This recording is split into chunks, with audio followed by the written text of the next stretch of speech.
Hey guys, the aim of this video is to find the centroid of this T section. So from the inspection, we expect the centroid to lie somewhere around here, where is exactly halfway point, because the shape is symmetrical along the y-axis, reflected on both sides, and on the y centroid, we expect it to be a bit more below the 150 halfway mark, because there's a bar on the bottom.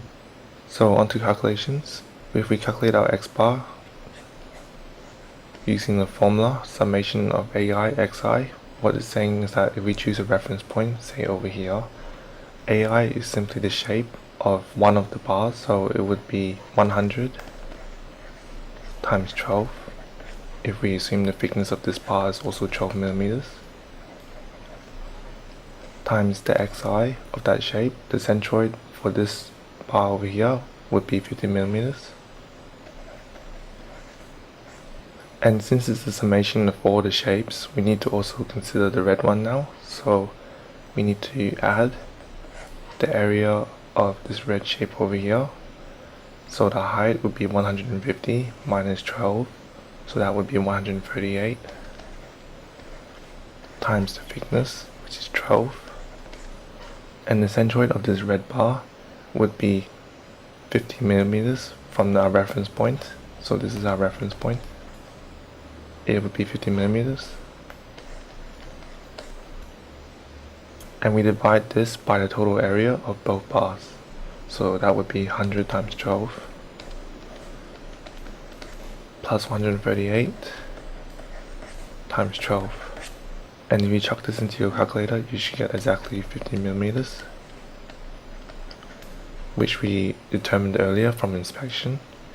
So onto our y centroid.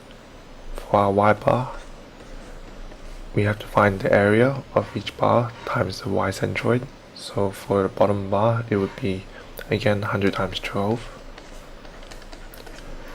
However, the y bar this time is 6 millimeters from our reference point. Because the bar is 12 millimeters thick, we want to take half of that, so it will be 6 plus the area of the red bar, which we said was 138 times 12, times the y centroid of the red bar. So this is probably the most confusing part. So relative to our reference point, the centroid of this red bar, we know it's halfway of the red bar, but we need to include the height of this blue bar, so it will be 12 plus half the height of the red bar, so that would be 138 divided by 2. So 12 plus this is 81 millimeters.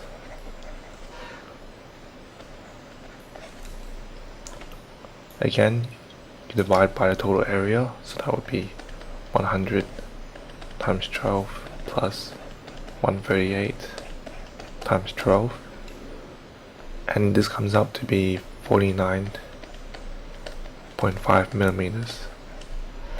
Remember, this 49.5 is relative to our reference point. So if we were to put our centroid, it would be exactly 50 millimeters, and it would be 49.5 millimeters up. So this would be 49.5.